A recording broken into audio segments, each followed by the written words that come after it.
पूजनीय संत समाज देवी और देवता सुने समझे विचार करे और अपना कल्याण करे।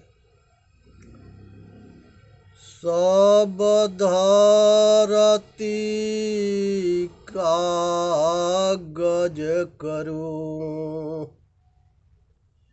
लेखनी सब बन राय, सात समुद्र के मसी करूं, गुरु गुण लिखा न जाए।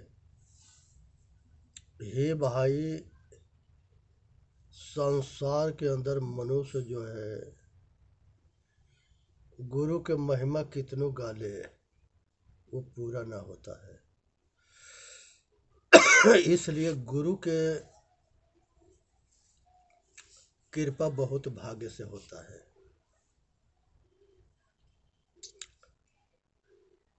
यहाँ पर संसार के अंदर महाराज परीक्षित के राज था और परीक्षित जो है बहुत धर्मात्मा राजा थे और कलयुग जो है महाराज परीक्षित के पास आता है और बताता है कि महाराज अब हमारा समय आ गया है, हमको रहने की जगह दो। महाराज परीक्षित कहते हैं कि तुम बताओ कहाँ कहाँ रह सकते हो। तो प्रथम स्थान जो है जुआलय, जहाँ जुआ खेला जाता हो, जहाँ हार जीत होता हो, जहाँ एक दूसरे के हार जीत के पीछे लड़ते मरते हो, मेरा तेरा में लड़ना मरना। तो ये पहला जगह जो है जुआलय, जुआ घर। महाराज परीक्षित कहे कि हमारे यहाँ तो कहीं जुआलय है भी नहीं, दूसरा जगह बताओ।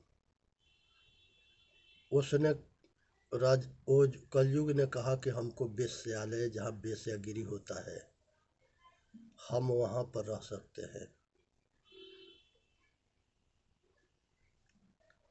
कहे कि हमारे राज्य में वेश्यालय भी ना है, तीसरा स्थान बताओ।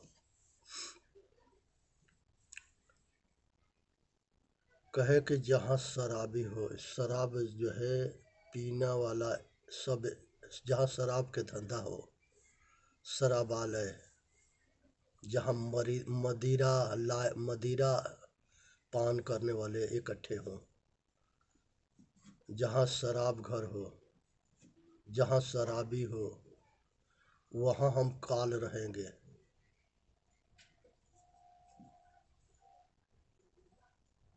कहे कि हमारे यहाँ शराब घर भी ना है। ये चारों जगह के जुआ घर, वेश्यालय, शराब घर, कहे कि अब इसके अलावा और बताओ कहाँ रह सकते हो। कहे कि जहाँ तन मन वचन से मारना काटना होता हो, कसाई घर, जहाँ पशु के काटा जाता हो, पक्षी के काटा जाता हो, आदमी के काटा जाता हो, जहाँ निर्दयता, जहाँ नरसंहार होता हो, ये वहाँ हम रहेंगे।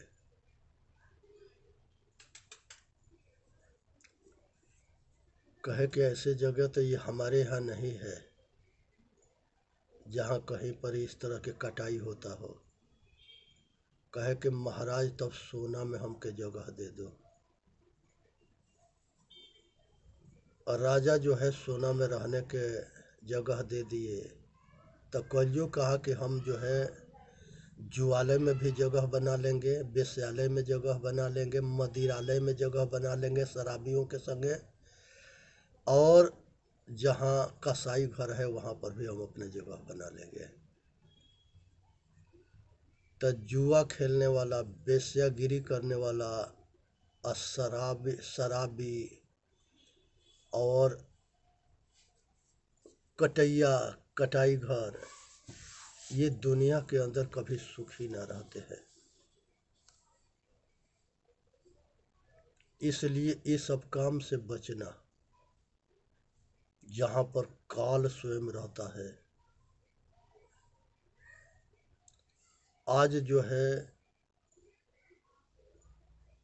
राजा नल के एक कहानी है कि दमयंती के स्वयंवर में सब देवता भी गए थे, इंद्र गए थे, अग्निदेव पवन देव गए थे, सब गए थे। लेकिन उसने दमयंती ने राजा नल को वरण माला पहिरा के गला में शादी किया। और नल अपने समय के बहुत प्रतापी राजा थे। वो देवताओं के छोड़ के राजा नल को स्वागत किया, अपनाई। और राजा नल के जुआ खेलने के लत लग गया, शराब पीने के लत लग गया। जहाँ पर मांस होता है वहाँ शराब होता है, वहाँ वेश्या होता है, और वहीं अहंकार होता है, वहीं पतन होता है। इसलिए मांस से बचो, शराब से बचो, वेश्या से बचो, और जुआ से बचो,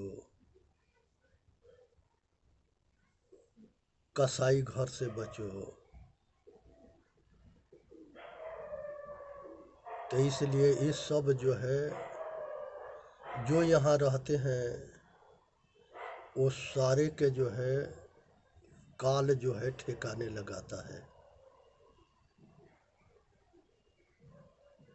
ये नहीं सोचना है कि वो सुखी रहेंगे।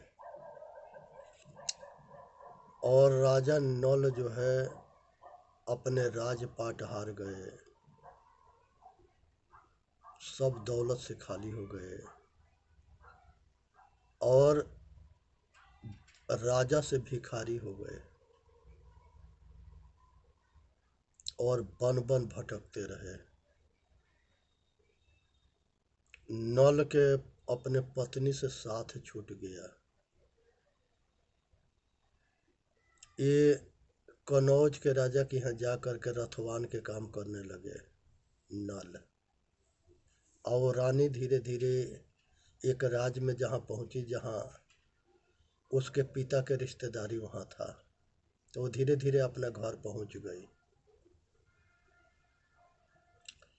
इस कहानी से शिक्षा लेना चाहिए कि मनुष्य के कर्म कहाँ ले जाके खड़ा करता है। इसलिए अपने कर्म को संभालना जरूरी है।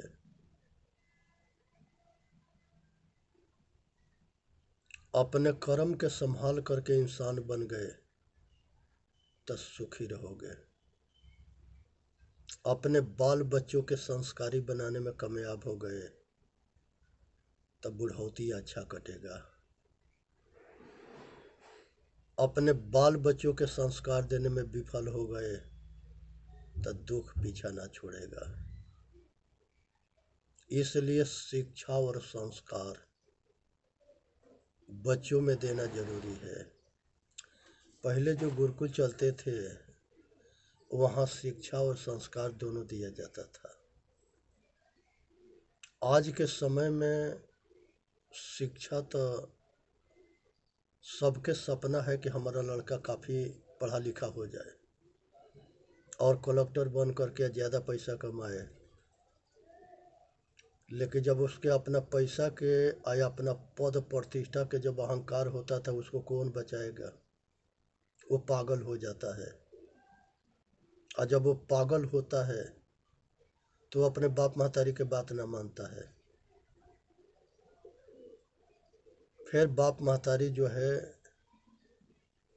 अपने कमी को ना देखते कि हम संस्कार देने में विफल हुए हैं, कहते हैं कि हमारा लड़का हमारा बात ना मानता है। नहीं मानेगा, क्योंकि लड़के के खराब करने में बाप महतारी के योगदान होता था। माता अगर बच्चों के धमकाएगी, समझाएगी, थोड़ा कड़ा रुख करेगी, पिता उसमें रोड़ा बन जाएगा।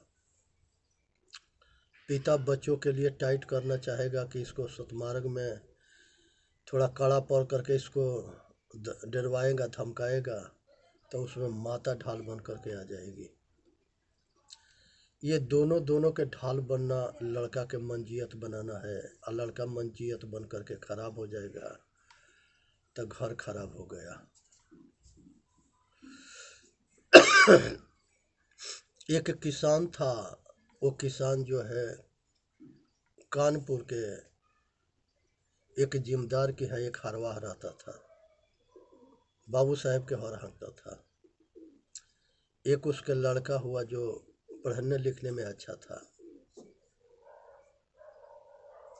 हरवाह जो है बाबू साहब से कहा कि बाबू साहब, लड़का के हमारे मदद कर दो, अगर पढ़ लिख के कामयाब हो जाएगा तो आपके नाम के रोशन करेगा।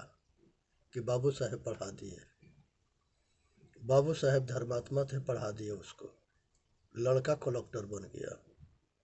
लड़का के गांव में भी शादी हो गया, अच्छे परिवार में, अच्छे औरत से।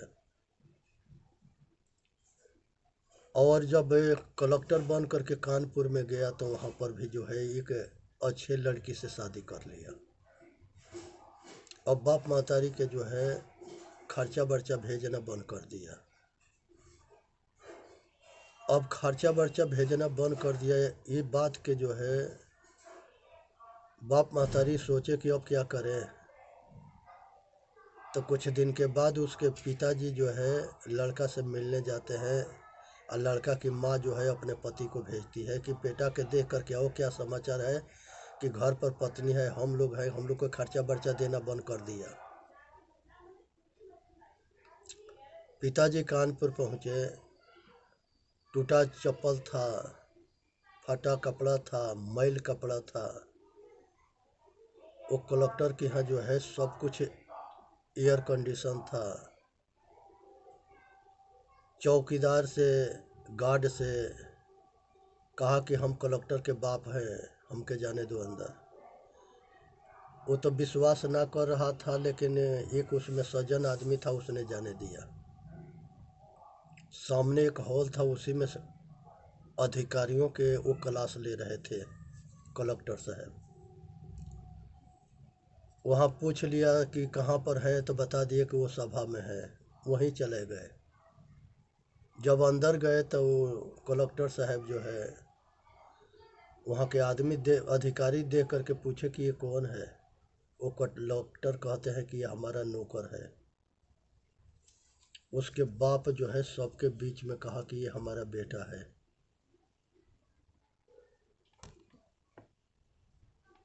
इसके खोपड़ी पर अहंकार चढ़ा है, तो अपने बाप के कहता है कि हम ये नौकर है।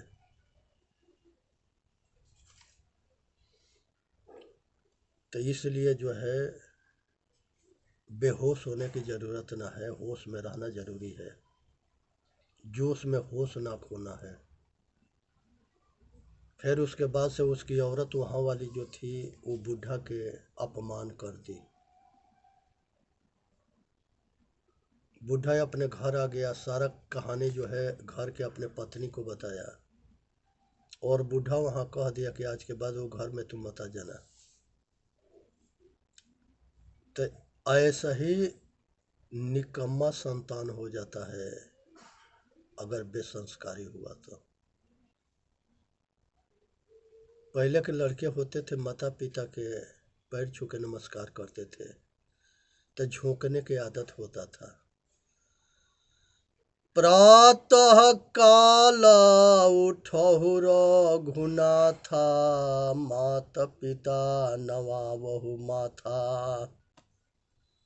भगवान राम, कृष्ण, बुद्ध, महावीर प्रातः काल उठ के अपने माता पिता के नमस्कार करते थे। तो इसीलिए जो है आज ज़रूरत है कि मनुष्य के अपना कल्याण के लिए तैयार होना। राजा परीक्षित जंगल में शिकार खेलने जाते हैं। उनके एक बाण जो है एक ऋषि के लग जाता है। ऋषि के पास जाते हैं तो ऋषि पानी मांगते हैं और ये क्षमा मांगते हैं, और ऋषि इनको क्षमा कर देते हैं राजा के जान करके। वो जो है श्रृंगी ऋषि के पिताजी थे। ये पानी लेने जाते हैं, इतने देर में तक्षक आ जाता है और वो ऋषि के जान से मार करके नागवंशियों के सभा में जा करके ऐलान कर देता है, क्योंकि ये जो है राजा परीक्षित जो है हमारे ऋषि के मार दिया, भड़का दिया।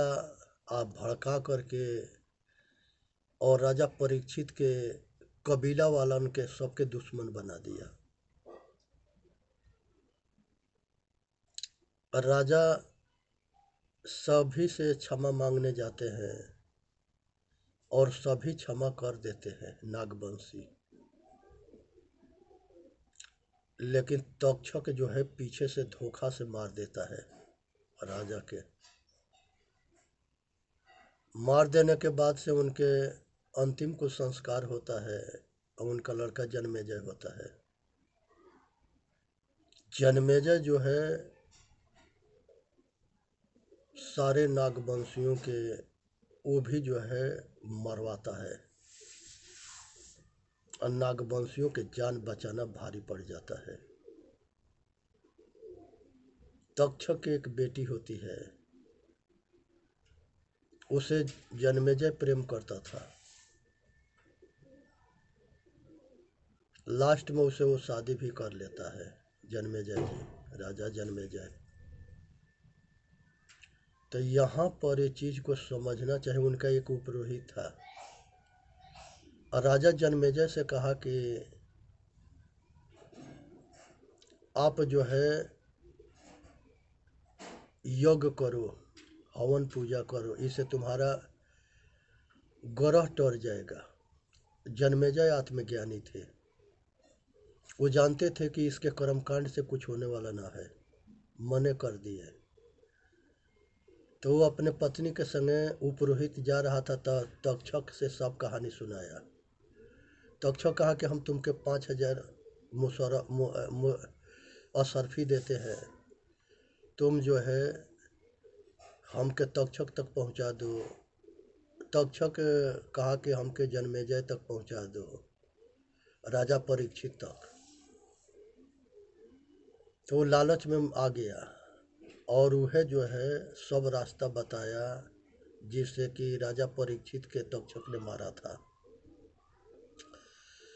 जब 5,000 असरफी के मांग किया तक्षक से, तो तक्षक उपरोहित के जान मार दिया। तो संसार में जितने लालची हुए हैं बेमौत मारे गए हैं। चोर कभी राजा ना बनता है, लोभी कबो पाप के बाप लोभ है, इसलिए लोभ से बचे।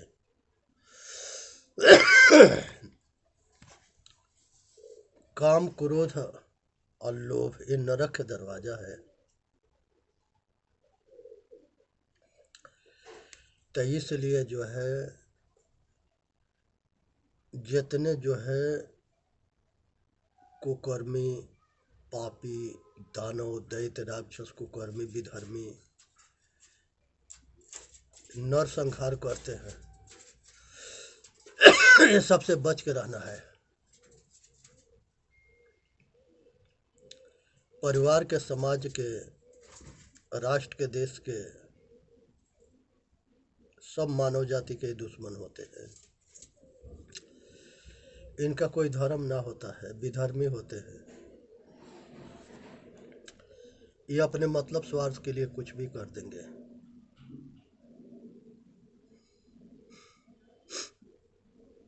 इसलिए जो है